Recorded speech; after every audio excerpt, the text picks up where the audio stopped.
Humans. Without a doubt, the smartest animal on Earth. Yet we're unmistakably tied to our ape origins. Millions of years ago, we were apes living ape lives in Africa. So how did we get from that to this? What happened? What set us on the path to humanity? The questions are huge, but now there are answers. At the threshold of humanity, one ancestor contains tantalizing secrets. It is known as Homo erectus. Homo erectus had a slightly smaller brain, slightly bigger jaw, but it's basically us. Basically us. Almost 2 million years ago. New finds are revealing the truth about the ancestors at the heart of our evolution. Here were the trailblazers who first left Africa, the first fire makers, the first hunters. These creatures were capable of analyzing possible uses of tools and coming up with a technological solution to the problem of how you kill a big dangerous animal without getting killed yourself.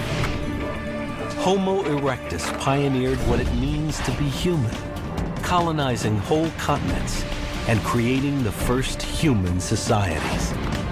Our ancestors began to care about what others thought and care about what that individual thought about them. Now, new discoveries are bringing them alive as never before. At last, we come face to face with the ancestors at the birth of humanity, right now on Nova.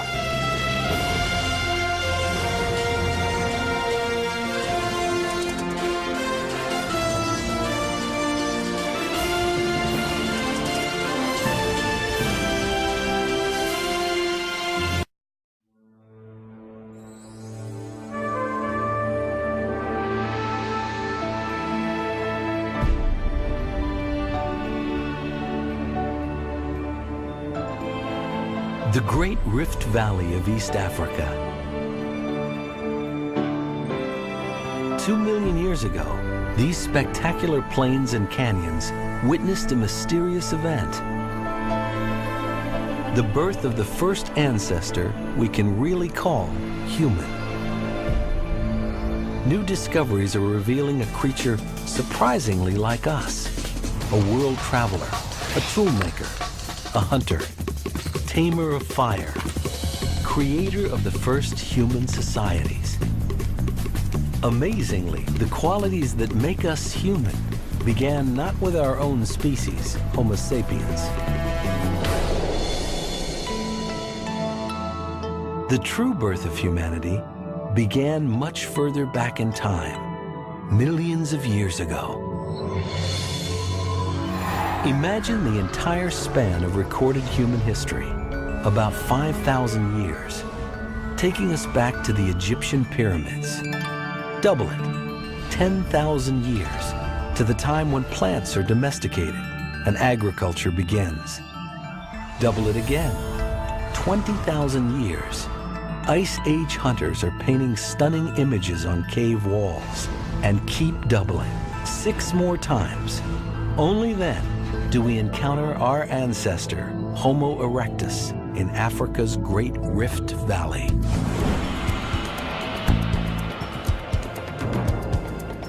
For millions of years, this massive geological fault line running the length of East Africa was a stage on which our human evolution was played out. It all started with the first apes to walk upright on 2 legs, about 6 million years ago. There were many different types, all variations on the same theme. Ape-like creatures with small brains. The fossil known as Lucy is the most famous example. Here she is, just 3 foot 8 inches tall, with a brain the size of a chimp's. For millions of years, creatures like her roamed the forests and grasslands of Africa. But then, something changed. About 2 million years ago, new creatures appeared with abilities never seen before in the animal kingdom. Meet Homo erectus, a toolmaker and hunter. One of the first members of our genus, the genus Homo, humans. The transition to Homo was probably one of the most important transformations that occurred in human evolution. Arms got thinner, legs got longer, brains got bigger. It was a huge evolutionary step from ape bodies to bodies like ours. But what about the things that make us distinctly human? Creativity, intelligence, caring for each other. How can we know when these got started? With only skulls and bone fragments to go on, how could we ever know what those first humans were really like? It would take a momentous find to shed light on their lives. Lake Turkana, northern Kenya. Surrounded by volcanoes and vast expanses of baking desert. In 1984, famed anthropologists Richard and Neve Leakey were working at this remote inland sea. I was actually on the east side of the lake, and then Richard flew over and said, "You've got to come, there's something really exciting." As the first family of paleoanthropology, the Leakeys were used to fossil finds. But this was very special. One of Leakey's team had found a skull fragment of one of those early humans. He could tell from its size and shape it was Homo erectus. And there was more than just a fragment. So we started looking at this site on a more extensive basis, and of course once we did, we found the rest of the skull. A complete skull was rare enough, but it was just the beginning. Soon parts of the Homo erectus skeleton, which had never been found before, started to emerge. We couldn't believe it, but we started getting pieces of ribs. These were parts of Homo erectus that nobody actually knew about, nobody had ever seen before. So every bone that came out of the ground was something brand new to science, and we were looking at these things, and it was really amazing. And here they are, the actual bones of a human ancestor who lived over 1.5 million years ago. It's the earliest human skeleton ever discovered. The Leakeys called him Turkana Boy. His bones have revolutionized our understanding of the transition from ape to human. The really important thing about Turkana Boy is how complete he is. We've got arms and legs and bits of his spine and his ribs. And usually when we find these things, we get very excited about one little bit of bone. But that little bit can't tell us very much about an individual. So having a nearly complete skeleton, we can start to ask big questions. The first big question was, what did he look like? His skeleton tells us he was 5 feet 3 inches tall, with a build closer to a man's than an ape's. But how close? Paleo artist Victor Dieck specializes in painting and sculpting our human ancestors with precise anatomical accuracy.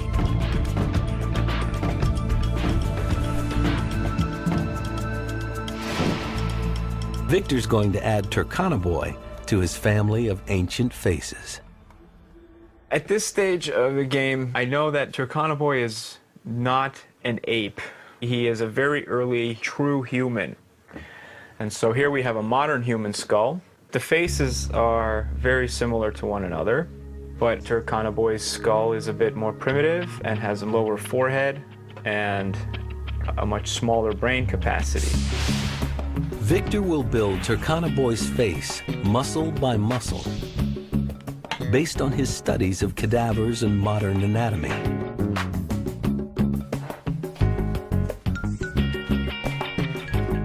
While his head may be primitive, Turkana Boy's skeleton is surprisingly human.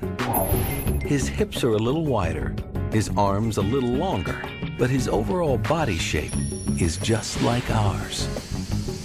Turkana Boy and Erectus, that's something that if you were to see from 100 feet away, you would think, well, there's a large naked man there, or woman, or you know, but it's a human.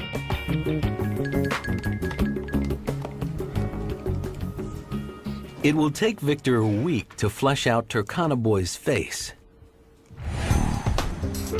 Meanwhile, a team of animators is at work creating scenes that will bring Turkana Boy and his people to life. To make sure they do it accurately, they have enlisted the help of Harvard anthropologist Dan Lieberman. They had a more forward position of the palms when they ran. Just slightly. There you go. The blue-suited actors are there to create movement references for the artists. In the final animations, they will be replaced by Homo erectus bodies. And action! Their heads and faces based closely on Victor's model. As Turkana Boy's forensically reconstructed head nears completion, a face emerges that looks a lot like us. Now, for the first time in 1.5 million years, here he is, our ancestor, the Homo erectus, called Turkana Boy. But what he looked like is only the beginning of his story. To reconstruct his life, we need to find out how old he was. And if we look at his skeleton, we can see that the growth plates on his limbs that would fuse when he's fully adult are all unfused. So even though he's very tall, we know that he's still growing. The fact that Turkana Boy was not fully grown has turned out to be a boon to researchers. You can answer questions like, did the boy grow up like a modern human? Or did he grow up more like an ape? Turkana Boy was already 5 feet 3 inches tall. When scientists compared his bones and teeth to ours, he seemed to be about 14 years old. But when dental specialist Chris Dean began to study his teeth, he was in for a shock. It turns out that all teeth, fossil or not, preserve a remarkably precise record of childhood. This is a fossil tooth, and we can see the enamel cap, which covers the core of the tooth, which is made of dentine. Dentine is just another word for ivory. And within the enamel, you can see the rods, which are running from the enamel-dentine junction here out to the surface of the tooth. Enamel has a regular growth pattern like the rings of a tree. Under an electron microscope, it looks like rods made of tiny beads. Each of the little beads along these prisms represent 1 day's growth, because the cells which produce enamel are actually under the influence of a circadian or daily clock. And those secretions during the day speed up and then slow down, and there's a permanent record of that in every tooth. So you can see rods running all the way through this tissue, and every day along the rod there is a wobble where the tissue slows down and then speeds up. So if you count the beads in these strings, you can figure out exactly how many days that tooth has been growing. When Chris looked at the fossilized teeth of Turkana Boy, he got a huge surprise. Turkana Boy wasn't 14 years old, he was 8. What that implies is that the growth of the Turkana Boy resembled more closely that of chimpanzees today. To be 5'3" at age 8, Turkana Boy must have grown up very fast, at a rate closer to chimps than us. A chimpanzee's childhood is short. It is sexually mature at about 7. Human childhood is longer. We reach puberty at about 12. So as humans evolved from apes, childhood was extended. But what advantage could be gained by having helpless children around to feed and care for who take so long to grow up? The mystery of prolonged childhood is at the heart of human evolution. It may be related to brain size. We humans have the biggest brains in the animal kingdom in relation to our body size. They're so big that most of our brain growth has to happen outside the womb. or our heads would never get through the birth canal. A long, slow childhood gives our brains time to grow after birth, and time to learn everything we need to function in our complex human societies. That's the advantage of prolonged childhood, for us at least. But what about Turkana Boy? His brain was 900 cubic centimeters, smaller than ours, but more than twice as large as a chimp's. So was he on the way to thinking and talking like us? Ralph Holloway believes he was. He's been collecting the brain endocasts of human ancestors for over 30 years. An endocast is a mold taken from the inside of the skull, which reveals the shape of the brain. Ralph is particularly interested in something called the Broca's area. Broca's area is involved with memory functions, executive functions, but it does have a very important role to play in the motor aspects of speech. In the brain of Turkana Boy, Ralph believes he sees evidence for something remarkable. A change in the Broca's area tied to communication. Broca's caps regions on the Turkana Boy are fully modern in terms of their appearance. It is good, solid evidence for having the ability of symbolic communication. In other words, language. It's a controversial idea, and we'll never know for sure if Turkana Boy could speak. But there are other clues to his intelligence. The stone tools he left behind. Homo erectus made tools like this hand axe here. It's been chipped extensively on both sides. The point enables one to do piercing tasks. The heavy bit here can be used for cracking bone or chopping wood. It's a very, very versatile tool and a sharp one. It may not look like much, but the stone hand axe marks the birth of technology. Homo erectus has left us many signs of his inventiveness. Here in central Kenya, Rick Potts has been studying a treasure trove of Homo erectus stone tools. Stone tools represented a momentous change because once you had tools in your hands, all the foods in the world could open up to you. That represented a tremendous survival advantage. Here is a cache of over 500 stone hand axes made by Homo erectus. Just a mile away, Rick visits the quarry where for thousands of years, these ancestors came to shape stone into tools, leaving behind unused fragments. In the crevices at my feet, there were thousands of fragments of stone from tool making. And there were several scars where Homo erectus struck huge flakes. We also see evidence that they could recognize flaws. They could see which ones would break if they took them away. So they simply discarded them here. What's amazing about that is you could imagine an early Homo erectus sitting right here making decisions. The kind of decision-making it takes to create a stone tool has been researched extensively by John Shea. I'm just going to tap it a little bit. I'm just checking it out to see if there's any internal flaws before I do it. There may be one in here. It feels like there might be something in there, but I like a challenge, so I'll map it anyway.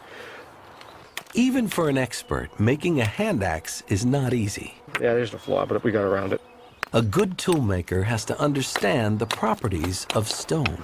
To make this thing nice and thin, easier to carry, easier to transport, and more to the sharp cutting edge, I'm going to do something kind of counterintuitive. I'm going to dull the edge so that the next time I strike it, it won't fail until I have a lot of pressure on it. Until I've hit it really hard, the fracture will go much further than it otherwise would. So that Homo erectus did this tells us they were capable of thinking ahead, of planning the consequences of their actions. So let's have a look here. What'll happen here? Many of these stones have hidden defects. Okay. Failing to spot them could spell disaster. There's still a flaw in there. I can hear it. I can tell, yeah, see this? It's right there. Now, I've worked around it, but if I were an early human and spotted this, I would stop making the hand axe right now. If I'm out running around the savannas chasing a rhinoceros and I'm butchering a rhinoceros as the lions are circling and my hand axe breaks, I'm in trouble. So, you know, I go home tonight, I'm still going to get fed, even though I didn't make a perfect hand axe. As Homo erectus, I might end up being the meal instead. A skilled craftsman, Homo erectus had evolved a new type of intelligence. But his bigger brain came with hidden costs. Modern brains consume 25% of our body's energy. Our brain happens to be the hungriest organ in the body. And in order to support a brain our size, we need lots of calories. With his big brain and body, a Homo erectus like Turkana Boy needed more nutrition from his savanna environment. Turkana Boy, had he grown to adulthood, would probably stood around 6 feet tall. This is a big, strong creature that would have had a huge energy budget. One can satisfy an energy budget like that by eating plants, but you have to eat a lot of plants. But there's one food that can supply the nutrients a growing brain and body need. And Africa was filled with it. The one high-quality resource that's probably most important for the evolution of the genus Homo is meat, and meat byproducts such as brain and marrow and fat. They're high in protein, they're high in calories, and they're easy to digest. But the one problem with getting meat is that it's hard to get. Most predators rely on strength or speed to kill their prey. Our ancestors had neither. Today, we are on top of the food chain, so it's hard to imagine the predicament of those early humans. Here was a slow-moving creature with no claws or fangs, easy prey for the hungry predators around him. This is a fossil forehead and brow ridge of a Homo erectus. And on the brow ridge, you can see the bite mark of a carnivore. Well, this reminds us that these Homo erectus individuals weren't at the top of the food chain. So how did Turkana Boy, a weakling with a big brain which needed calories, get his meat? Homo erectus faced a problem. How do you kill a big dangerous animal that has lots of meat and fat in it without that animal also killing you? I think the answer to that was a very clever set of innovations, and that is endurance running and high activity in the middle of the day. The ancestors of Homo erectus, small hairy apes like Lucy, were bipedal but probably didn't do much running. But Turkana Boy's kind were built to run, like us. This is an accelerometer. It weighs Dan Lieberman believes they could run long distances because, like us, they had lost their thick coat of body hair and could keep cool by sweating. This was the key to their success. But how do we know if these crucial changes go back all the way to Turkana Boy's time, over 1 million years ago? Skin and hair are rarely preserved in the fossil record. So to find out, we have to look to a creature that's been intimately connected with hair for a long time, the louse. All animals seem to have some type of lice that parasitize them. Mammals have them, birds have them, even fish have types of lice. But most other creatures have only one type of lice that parasitize them. Humans have one kind of louse on their heads and another in the pubic area. Geneticist Mark Stoneking asked himself why. The answer that seems obvious is that when we had body hair all over our bodies, we had one type of lice, but then we became hairless until we only had hair on our heads and in our pubic region. And so therefore you would have this hairless geographic barrier to contact between the two. Mark was surprised to find out that the human pubic louse is very different from the human head louse. Somehow, in the past, it seems to have come from gorillas. Because the pubic lice is actually more closely related to gorilla lice. Now, how it is our ancestors got pubic lice from gorillas, I wouldn't care to speculate. But nonetheless, one needs gorilla lice in order to really work this whole thing out. The most likely scenario is that when we lost our body hair, the original human louse migrated to our heads, leaving the pubic area temporarily unpopulated by lice. When our ancestors had contact with gorillas, perhaps sleeping in their nests or scavenging their bodies for meat, The gorilla louse colonized their pubic region. Eventually, it turned into the human pubic louse of today. So if we could find out when the human pubic louse and the gorilla louse diverged, we would have a rough idea of when we lost our body hair. Fortunately, there's a way to figure that out. The genetic dating technique known as the molecular clock. It's based on the fact that the sequence of chemical bases which make up DNA mutate at a regular rate. It's just a very simple idea that the rate of change in DNA sequences is more or less constant over time. And that means that you have a way of determining when two species last shared a common ancestor. By counting the number of differences in the genetic code of two species, scientists can determine how long they've been evolving away from each other. When Mark used the molecular clock to count the differences between the DNA of gorilla lice and human pubic lice, he came up with a date for their divergence. The estimated date for the divergence is roughly 3 million years ago. That means long before Turkana-Boy, maybe even around Lucy's time, our ancestors had slowly begun to lose their body hair. Turkana-Boy was mostly hairless, just like us. And that may be what gave him an edge over other predators. Most animals are at a disadvantage in the midday sun because they overheat. They can only cool down by panting. And when they run fast, they can't pant. That means they can only run in short sprints. Quadrupeds can gallop for about 10 to 15 minutes, and then they overheat. But hominids can cool down by sweating. They use their entire body like a dog's tongue. Our hairless bodies allow air to circulate freely on our skin and cool us down as sweat evaporates. This makes us one of the best long-distance runners in the animal kingdom. Dan Lieberman believes this gave our ancestors the ability to hunt in a very unusual way. It's called persistence hunting. And he believes the modern ethnographic record can show us how it was done. The Bushmen of the Kalahari offer us an insight into how Homo erectus might have hunted 2 million years ago. The Bushmen know that at midday, animals rest in the shade, which is why it's the perfect time to be hunting.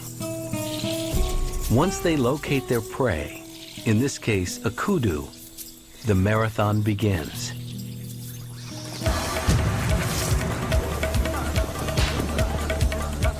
Their strategy is simple: run it to exhaustion.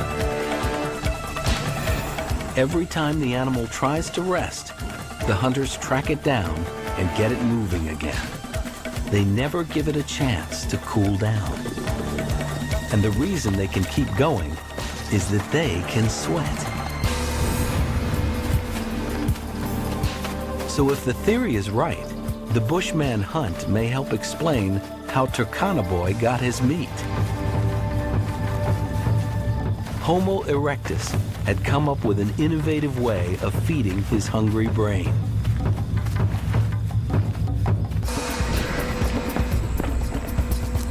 In this modern hunt, the Bushmen ran in the fierce heat for over 4 hours. The kudu was finally immobilized by heat stroke. Turkana-Boy wouldn't have had steel-tipped spears like the Bushmen, but he wouldn't have needed them. Homo erectus probably hunted with close quarters weapons, with spears that were thrown at animals from a short distance, clubs, thrown rocks, weapons like that. They weren't using long-distance projectile weapons that we know of. The Homo erectus hunt was simple but effective. It fed not just their larger brains, but the growing complexity of that early human society. There are other social animals, but none quite like us. Society is in every corner of our lives. Our relationships, communication, rules, symbolism, all the things that bind us together. What's behind it? Why do we become so social? Could it have something to do with another innovation? Something unprecedented in our evolution. Building fires and cooking. Here we've got erectus, the first species that looks like us. And I think only cooking can explain the magnitude of this change. The earliest evidence that our ancestors deliberately used fire for cooking dates to long after Turkanaboy's time. But Richard Wrangham is sure Homo erectus was building fires much earlier. Now, for the first time, we had a species that was committed to living on the ground because they lose their climbing adaptations. Well, how were they sleeping? They had to be able to protect themselves from wild animals. On the African savanna, full of predators who hunt by night, Richard believes Turkanaboy and his people couldn't have survived without fire. And he thinks only cooking, which makes food more soft and digestible, can explain why Homo erectus evolved smaller teeth and a much smaller gut. These things are compatible with the reduced cost of digestion produced by cooking food. Nothing else is. As our ancestors reaped the benefits of cooking, something else happened too, at least according to Wrangham. We became more social. Humans have this wonderfully calm temperament compared to chimpanzees, say. Where did it come from? We were drawn to a common place, the fireplace. Wrangham believes we learn to share and communicate, sitting around fires, waiting for food to cook. It's speculative, but one thing is for sure. In the Homo erectus world, new social relationships had to be evolving. The bonds between mothers and children must have been very different from the apes. For example, a mother orangutan will not allow any other individual to take her infant, will be in constant skin-to-skin contact with that baby for at least the first 6 months of life, not a moment out of contact. Secure in this unbreakable mother-infant bond, ape babies need less capacity to read the intentions of others than human babies, whose bond with their mothers is surprisingly less secure. The shocking fact is that human mothers abandon their infants much more often than ape mothers. Infanticide by a mother is more common among humans than any other higher ape. Maternal commitment is a lot more contingent in humans than it seems to be in other apes. Unlike most primates, human mothers share parenting with others. A child's survival can depend on making itself appealing to a number of caregivers. Perhaps that's why human infants have evolved a uniquely acute sensitivity. Human infants are born connoisseurs of mothers, reading her facial expression, looking for signs of commitment. We are born hardwired with an awareness of the intentions and emotions of others, which is unique in the animal world. When did humans develop this gift for attributing mental states and feelings to others and for caring about what others thought about them? Could these social instincts have developed with Homo erectus? Along with cooperative hunting, bigger brains, longer childhoods, and the use of fire. Perhaps Turkanaboy and his people already had social skills that would be familiar to us. Here were intelligent social beings with an increasing capacity for cooperation. It may be this that made possible another great achievement, the exodus from Africa. For millions of years, our earliest ancestors stayed on the African savannas. But at some point, they started to leave. Ancient fossil skulls and tools have been found as far away as China and Indonesia. The question is, when did they leave Africa and why? When Turkana Boy was found, scientists thought they had the answer. Here was a strong, large-brained ancestor capable of an arduous migration. He had the look of a world conqueror.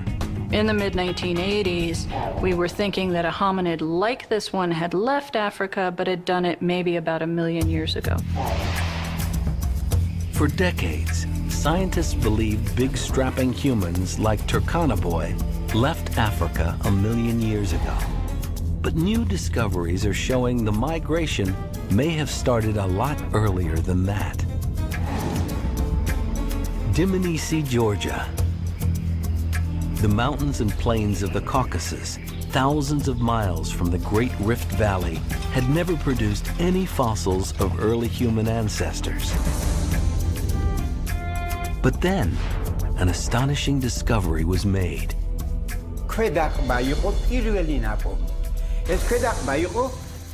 It was a lower jaw with teeth downward, this way in the ground. So when I started to clean, those front teeth came to light. It became obvious to me that we had found some kind of hominid. But what kind? The jaw seemed to be a primitive form of Homo erectus. But at first, hardly anyone believed it.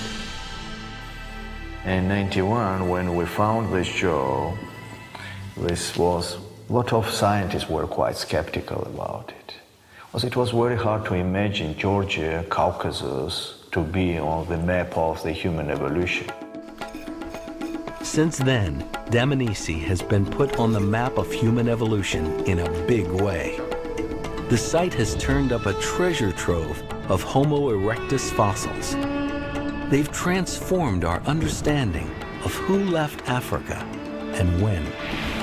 They showed that the first humans to leave Africa were much more primitive than Turkana Boy. People thought that hominids that left Africa were very tall, like Turkana Boy, with big brains, advanced technology, and Dmanisi proved the opposite. At 4.5 feet tall, they were smaller than Turkana Boy, with more ape-like shoulders and a simple stone technology.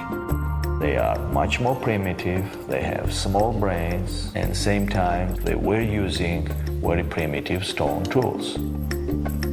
The next surprise came when they dated the site. The ancient Dmanisi landscape has been built up layer by layer over millions of years. 1.81 million years ago, massive volcanic eruptions deposited a layer of ash. The fossils sat on top of this ash, so must have been slightly younger, around 1.8 million years old. To the vast majority of scientists who believe that all our ancestors evolved in Africa, this was a stunning surprise. How had a small, primitive Homo erectus migrated to the Caucasus almost 2 million years ago, long before Turkana Boy? Scientists now accept that as soon as Homo erectus appeared on the savannas of Africa, they started to leave. Suddenly, with the origin of Homo erectus, we get this shift in body shape, and then boom, they're out of Africa right away. The Georgia fossils prove that Homo erectus left Africa much earlier than previously thought. An even more provocative find shows the migration may have started even earlier. 5,000 miles from Africa, the island of Flores, Indonesia. In 2003, researchers made a discovery so strange, nobody knew what to make of it. They found the bones of a tiny human ancestor, just over 3 feet tall, even smaller than the Dmanisi fossils. They called this baffling new ancestor Homo floresiensis, and because of its tiny size, nicknamed it the Hobbit. And this has created a tremendous amount of grief because we're not really sure what we're seeing here. The size of the Hobbit brain endocast is roughly 400 cc's. That's barely bigger than the brain of Lucy, the famous bipedal ape from 3 million years ago. It's not just a small brain and a primitive-looking face, but the foot is primitive, the hand's primitive, the leg is primitive. The lower limb is very much like the Lucy skeleton. That was a big surprise. And in the cave where this primitive creature was found, they also uncovered stone tools, something Lucy never had. People have for a long time said, well, you need a big brain to make stone tools. Well, okay, if Homo floresiensis is making stone tools, this creature has the brain the size of an orange. Clearly that equation's gone. Everything about these creatures is an enigma. Where did they come from, and what were they? Some researchers have argued that floresiensis is just a dwarfed population of modern people that suffered some kind of disease that caused them to both dwarf and have relatively small brains. But when scientists took a closer look, most saw no evidence of disease. The stone tools and the shape of the face moved the focus to our old friend, Homo erectus. Some researchers think that Homo floresiensis evolved from Homo erectus. But how did they get so small? Something called island dwarfism may be the answer. Isolated on islands with limited food, large mammals sometimes shrink over time.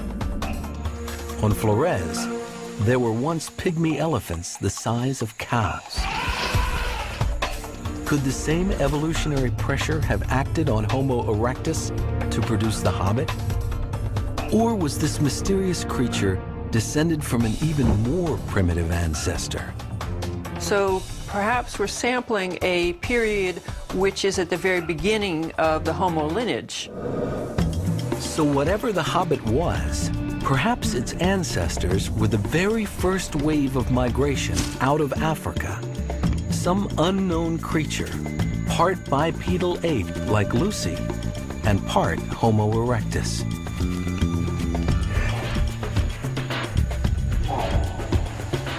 So if that's the case, then what we see in Indonesia makes sense. It's kind of a body that existed before human bodies became more modern. What would push such primitive creatures out of Africa?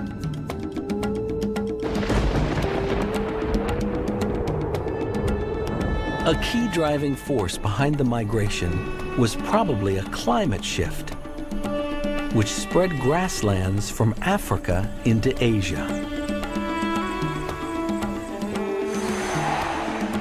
And with the grasses went the game animals.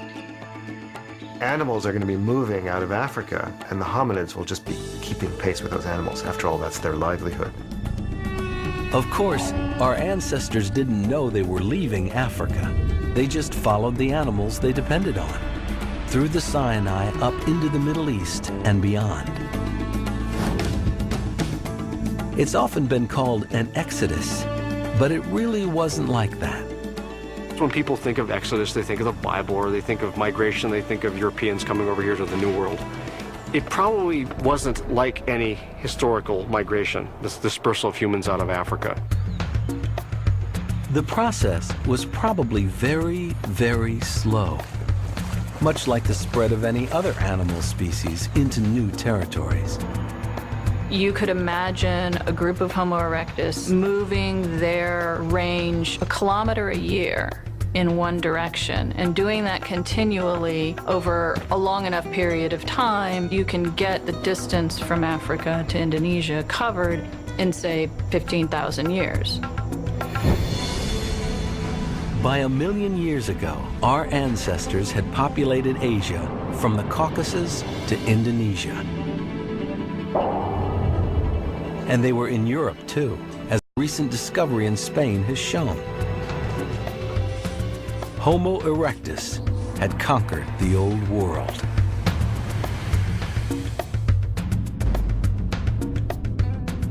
The fact that they made it so far with limited technology and relatively small brains makes them seem even more remarkable. And their longevity was astonishing. A few pockets of Homo erectus may have been still clinging on in Asia just 50,000 years ago. That's a span of 2 million years. Our own species has only been around for 200,000. What was the secret of Homo erectus's success? The amazing finds at Dmanisi have given us one last clue. One of the skulls belonged to an old man. His jawbone revealed he had lost all his teeth well before he died. That was a real surprise. It means that this individual survived 2 years without teeth. For an elder to have survived that long without teeth must mean that others in the group were feeding him, perhaps even chewing his food for him. I love this story. This was a remarkable testimony from the past about the quality of emotional life that may have characterized Homo erectus. Here is a tantalizing clue to what may be this ancestor's most important legacy: the instinct to look after each other. And it helps us imagine Turkana Boy's final day on Earth.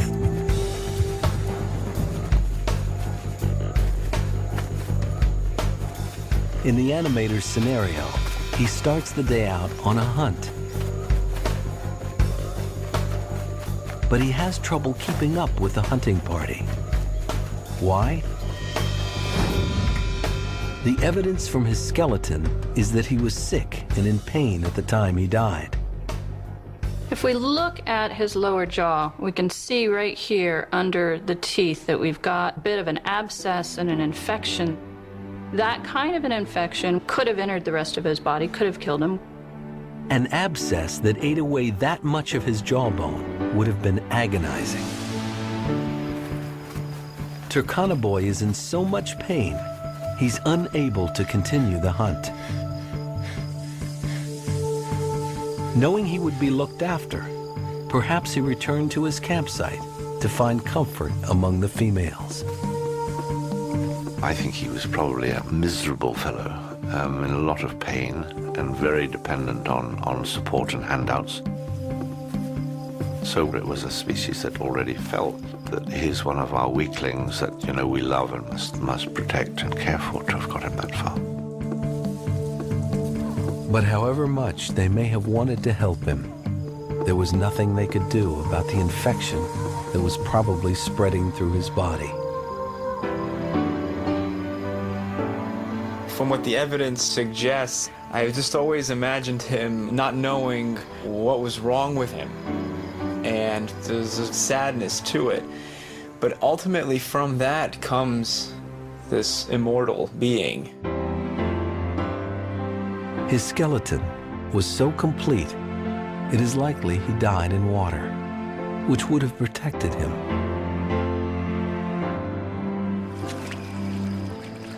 It's very unusual to get a skeleton because normally these things are eaten by carnivores.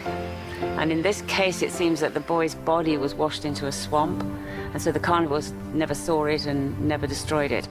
And it gradually decomposed, and as the rivers flooded, brought in more sediment, buried it.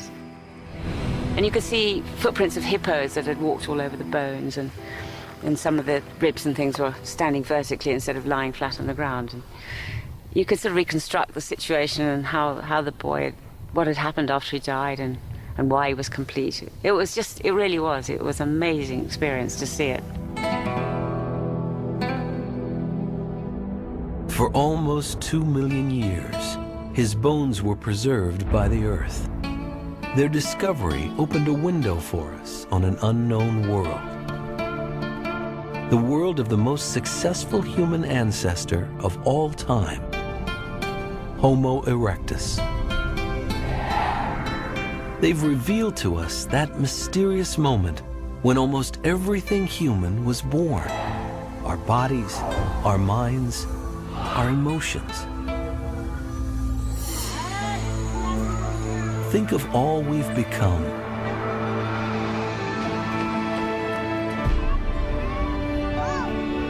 Trace the threads of our origins through the ancestors who went before. They all lead back to Turkana Boy and his kind, the first humans.